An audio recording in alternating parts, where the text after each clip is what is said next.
historic, unprecedented. For many, many months, civilization hung in the balance. In the despair of dark hours, it seemed as though a world dictator was inevitable, and that henceforth men and women who had lived in freedom would stand at attention in the face of the drawn sword of military autocracy. The very soul of America was touched, as never before, with a fear that our liberties might be taken away. What America did needs no reiteration here. It is known of all men. History will acclaim it. Poets will find it an inspiration throughout the ages.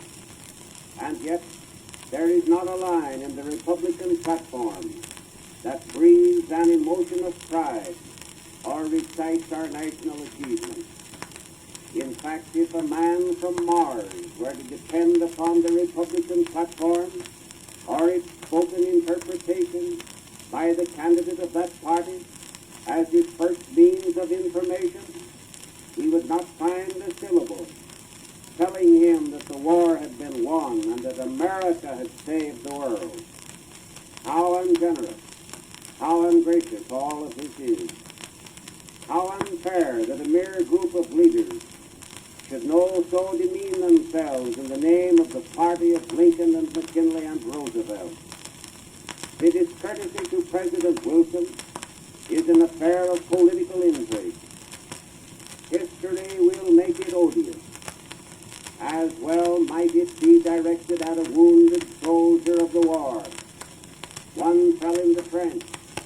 The strength of the other was broken in the enormous labors of his great office. But others were ignored. The men and women who labored at home with an industry and a skill that words cannot recount. What of the hands that moved the lathe by day and the needle by night?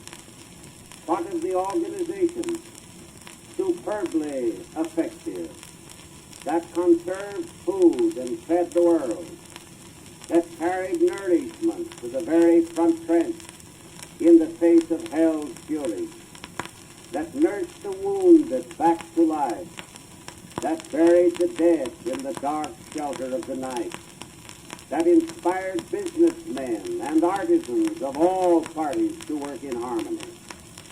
What of the millions of men, women, and children of all creeds, religious and otherwise, who stood in the ranks as firm as soldiers overseas, undivided by things they once quarreled about?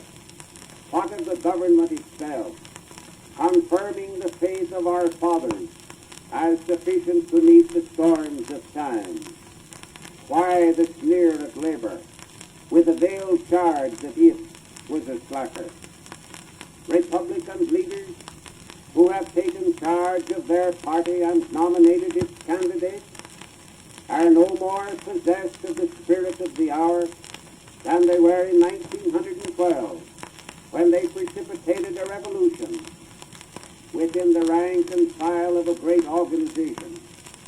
If further proof were needed, the action of the present Congress supplies it. Not a constructive law can be cited. Money and time were wasted in seeking to make a military triumph an odious chapter in history. Yet it is significant that after 2 years of fruitful inquiry, there was nothing revealed in that vast enterprise, carrying billions of dollars in expense upon which they could base even a whisper of dishonesty.